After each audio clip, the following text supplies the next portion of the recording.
like, well, charge more. I was like, well, what do you mean? They're like, just grab your bill, add 20% to it if you have to. I just started adding ridiculous amounts of money on top. And then the people would come back and say, yeah, okay, let's go ahead with it. And I was just like, holy.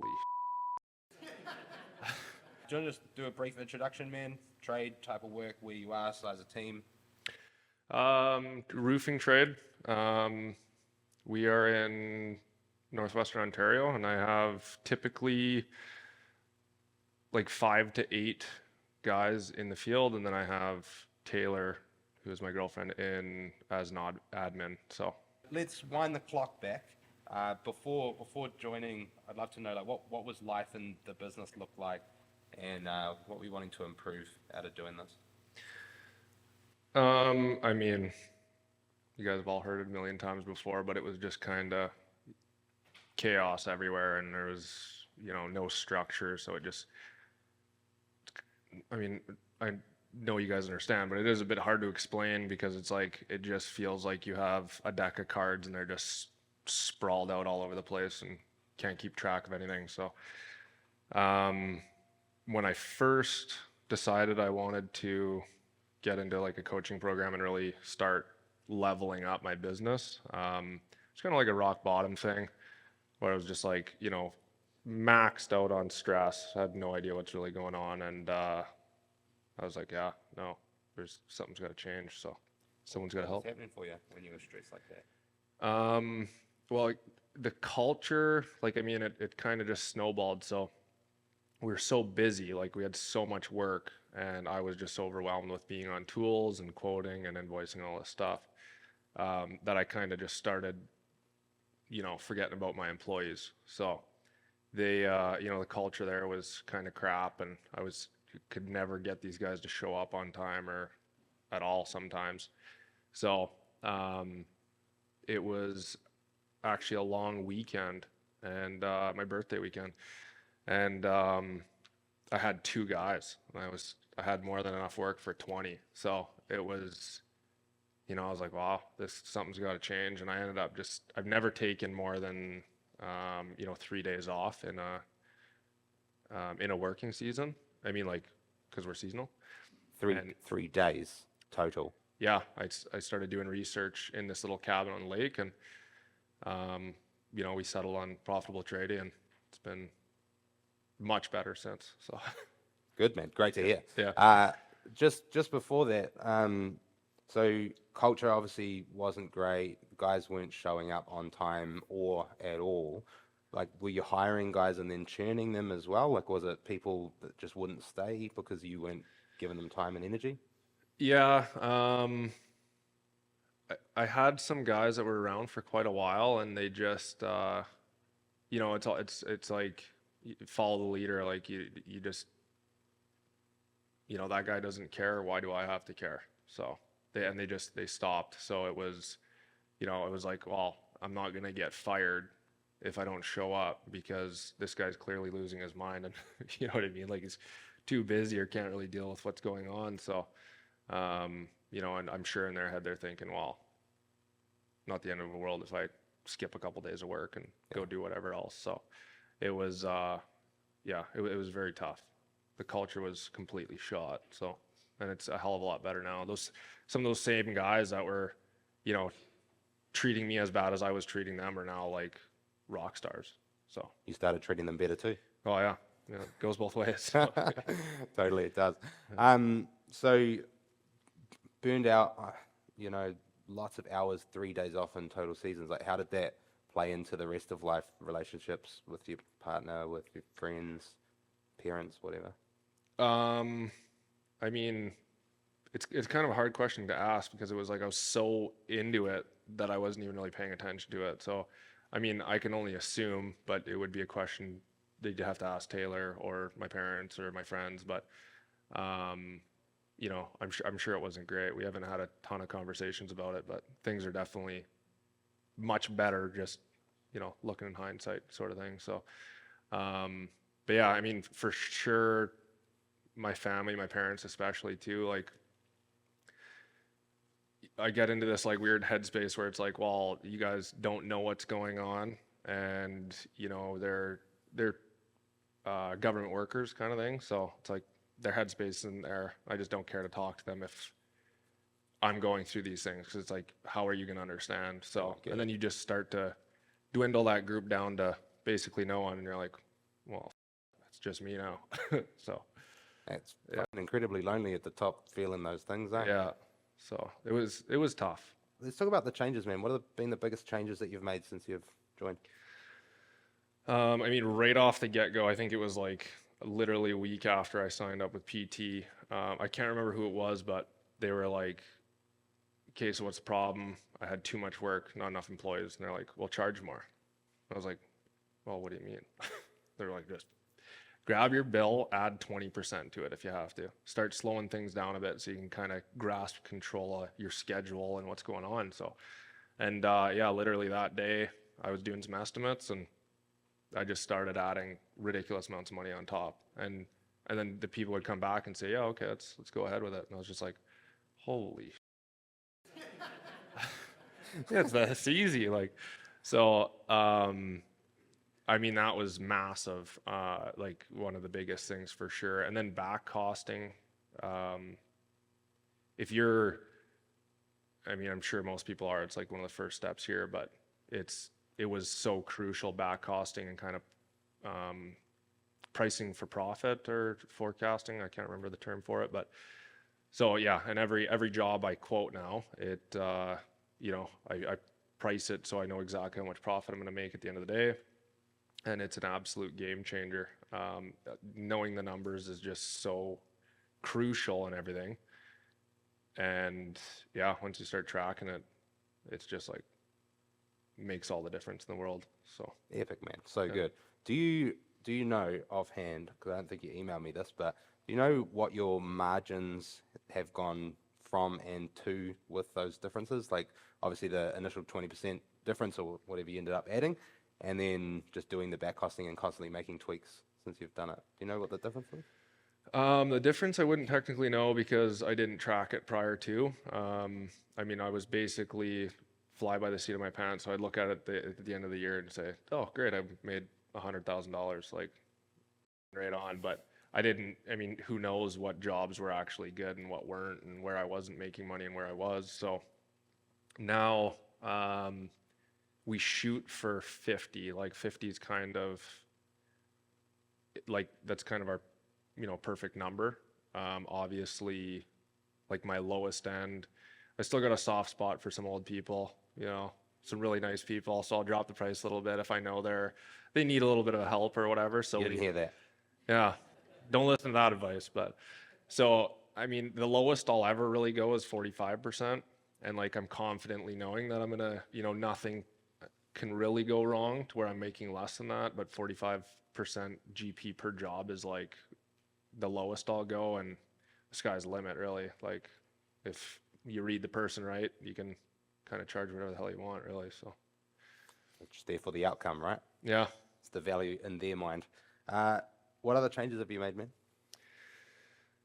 The culture's getting it's back up to where it once was. Like, prior to me owning the company, we had a fantastic culture, and it was kind of just one of those things that we did accidentally.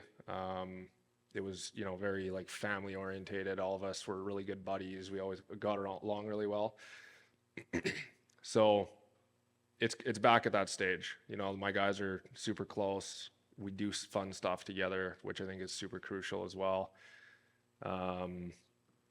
Yeah, we're all on the same page. 20 or the 20s are also unreal. We slowed down on them in this winter just because things slow down with work, so we're not on it all the time, but we'll be firing that up right away. And last year it made a world of a difference.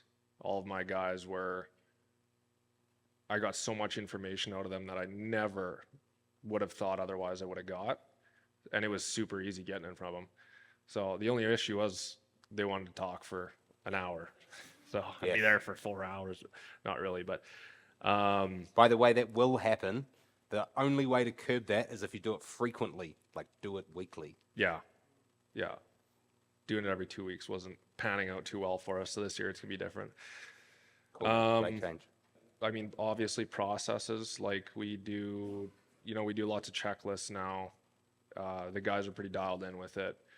I found getting them to make the checklist is a lot easier than me doing it and telling them to just do it, because they'll throw them in the back of the truck and never to be seen again. But when they make the process or the checklist, it's a hell of a lot easier. So, and it's little stuff like that it just compounds into so many more good things. So Magic. This is great, man. What are the results been of the changes that you've made? How's it gone into results money-wise? Love to know if you've been on any holidays and taken a bit more time off. I mean, as far as money goes, like the year prior to, getting into PT, we had basically our worst year. It was about $25,000 in profit. And I had like the best crew I think I've ever had. We were doing ridiculous amounts of work. But I wasn't tracking anything, so I had no idea. And at the end of the year, I was like, oh, great. Yeah. We did 248 roofs and we made $25,000. Not very good. So if we were to do that now, it'd be more like revenue would be 3.5 million. But when we got into PT, our first year was 254,000 profit, I believe, for the year.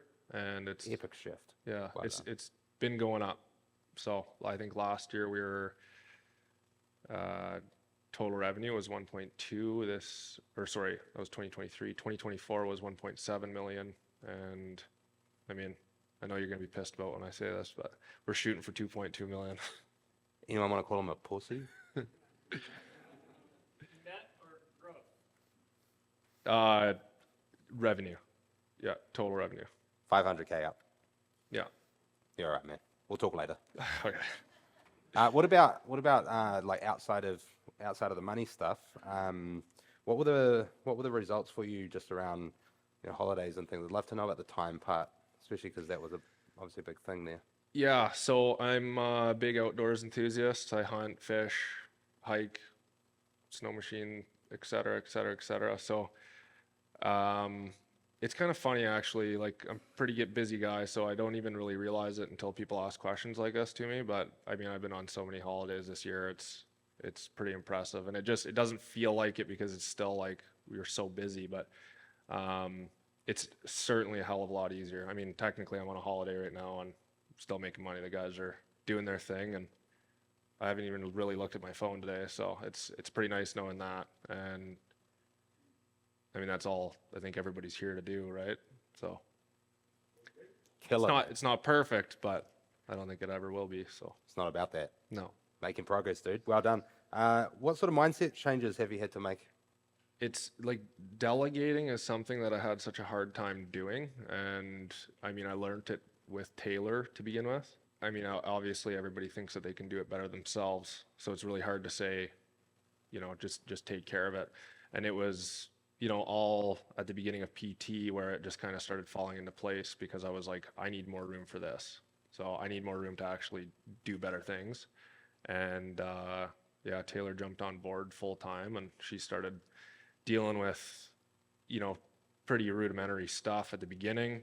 And I was like, hey, you got to get full time. I was a little bit stressed about it because it is a money thing, right? You're putting up more money in another wage. And it kind of just organically turned into her having a full-time position of just doing, taxes and paying bills, picking up checks, all that fun stuff. Yeah. Did to learn to let go of that control. Yeah, and it worked out really well. So and I learned from that with the guys. It's lots of projects too. They're pretty detail orientated, and it's kind of, let them spread their wings. If they screw it up, then we deal with the repercussions after. And it's worked out really well. Like I got some pretty new guys, like new installers they're learning twice as fast as my other installers that I was hand-on-hand training with, because half the time I was just doing it myself and pretending I was showing them. And now these guys are just like, well, once in a while I'll get a call, hey man, like what would you do here? And give them a little bit of advice. But yeah, I mean, I learn a hell of a lot better when I just do it myself too. So Great change. yeah. Any other mindset shifts that you've had to make? Another big one for me was just the default calendar. It's when I first, when I first started, it was like, oh, it's so easy to say, yeah, like this is what my schedule is going to be tomorrow, and then think you're going to follow it. And obviously, you never do. So setting the time aside for business, um, implementing business changes, stuff like that. Like every time Michelle sends me a link, it's the top priority list, right? So I got to make that. Doesn't matter where I am, I got to make sure I'm at that appointment. So setting the time aside and just, again, what's the worst that's going to happen if you miss a little bit of work or an hour of work to get in a webinar that you've been craving and just super interested and dedicated to? Nothing really bad's going to happen if you just shut all other avenues off and just focus on that one thing. So once you kind of get used to that, it's a hell of a lot easier to just keep doing it and then rolling with it and Good, man. snowballing. So Killer. Sweet. Opportunity for questions, guys. So if you have one for Keaton, jump up to the mics. Jump on up. All right. Speaking on culture, you talked about having some employees that moved from lacking to becoming superstars all of a sudden when you were having some more time to input into them.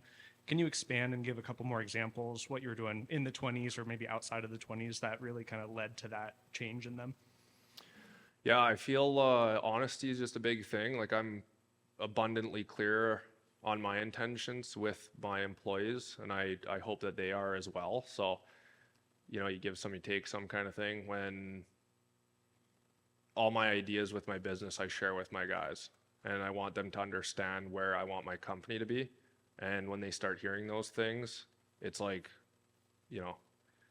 put yourself in their shoes, right? If you're working for somebody and someone told you they want to build and they want you to build with them, it's a lot easier for them to get on the same page. So that I find that's crucial. And then just spending legitimate time with them. And so we try to do 2 hockey games a year. We travel 2 hours to Winnipeg, New York City, and we go to a Jets game, and just let off a little bit of steam kind of thing. We also did a fishing trip, so a fly-in fishing trip. Took the whole crew out, and that's kind of when you start to really bond with your guys, and you're out of a work setting and people are talking, and you better be listening, because it's time like that I find is just super crucial information, and they're actually going to open up to you and tell you what they're actually thinking, rather than, even in the 20s, sometimes you don't really get it out of them. But in personal settings like that is, it's a big change. So That's awesome. Thank you. Nice. Some love. 3, 2, 1. Hey, Gideon, what's the change that you made that had the biggest impact on your business? I still think that the biggest change that I made was like tracking my numbers, whether it be back costing, price forecasting, monthly P&Ls. It just is, as a whole, I think that if it were to come down to it, my opinion, if all the other things were sort of failing, if you knew that information, you could still make it work, and you could still make sure that you're on top and making a profit. Obviously everything has to fall together, but I think that's the most important one, is really tracking it. So for example, we did the I can't remember exactly what it was called, but it was to figure out your perfect customer for marketing. And I did 10 jobs on residential, commercial, new construction, and then lake work, because we're in lake country. And it took me a couple hours, but at the end of it was like, wow, like exactly what demographic to target, and you're making such significant amounts of money more. So the more numbers you track, the better you're going to understand your business and which areas to navigate. So. Great 2-hour investment.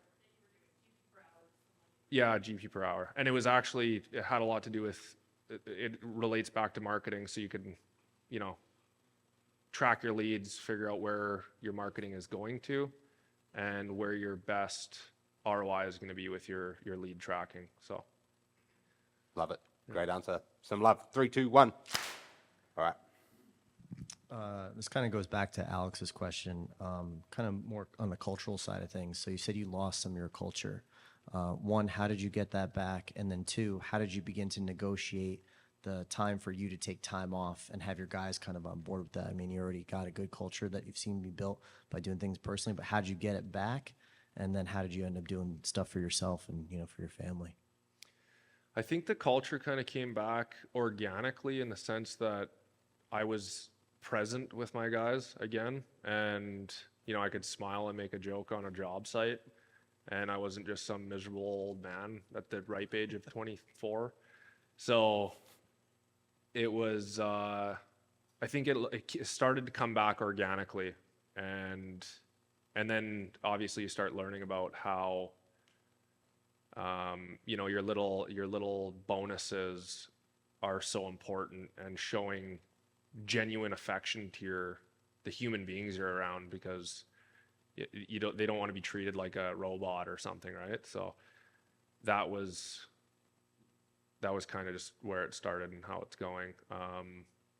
And then you just start working off it. Like, again, it's kind of one of those snowball effects where it's just like you notice one little thing that your guys are getting stoked about, and then you just start feeding the fire, and then they start ramping up, and you're never gonna satisfy that issue with a raise. It just doesn't work. Like, I've tried that, believe me. I've spent so many thousands of dollars on giving guys raises and then nothing changing. So it works a lot. And then firing fast too. We've had a couple poisonous dudes in our business, and when you have these guys rotting your company from the inside out, you have to cut it off, because otherwise you're just shutting the whole team down. So yeah.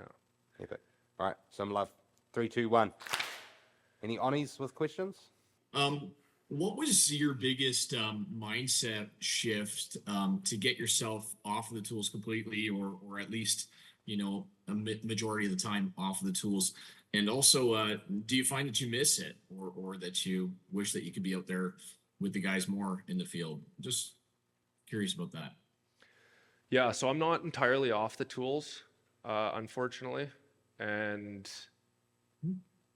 but the time that I do find that I have off it has a lot to do with just committing to not being there, really, because I'm kind of in the position right now where I've been trying to hire for a super long time, and it was just that wasn't obviously solving my problems, and I started to realize, like, if I don't get myself off these tools and dealing with the core issues, then I'm never going to get off the tools.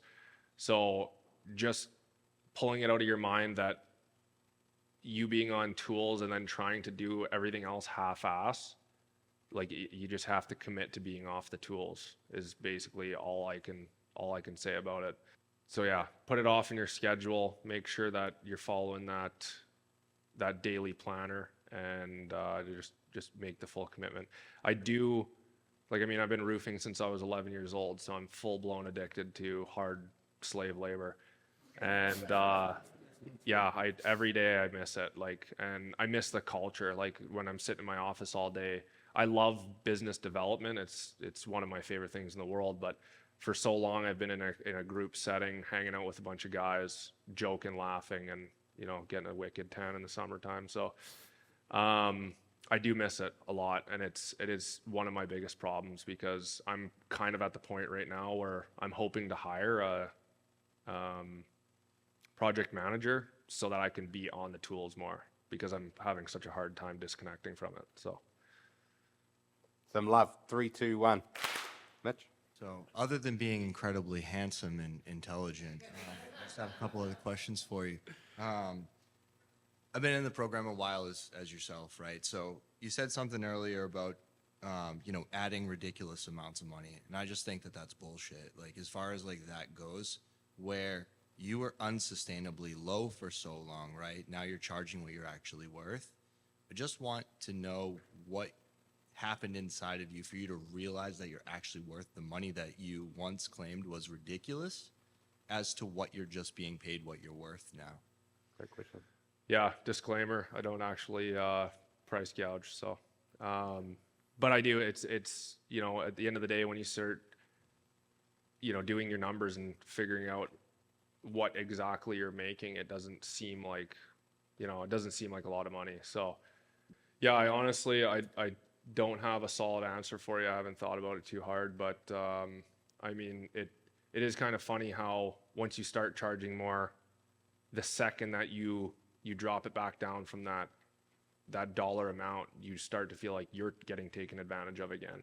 So when you compare that to whatever you were doing in the past, like I was, I mean, it was 40% less was my, you know, my average number was 40% less only 2 years ago.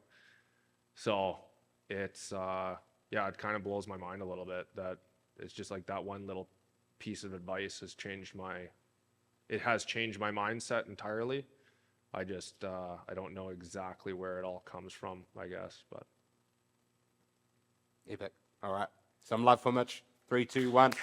And huge round of applause for Keaton. Awesome, bro. Thanks, man.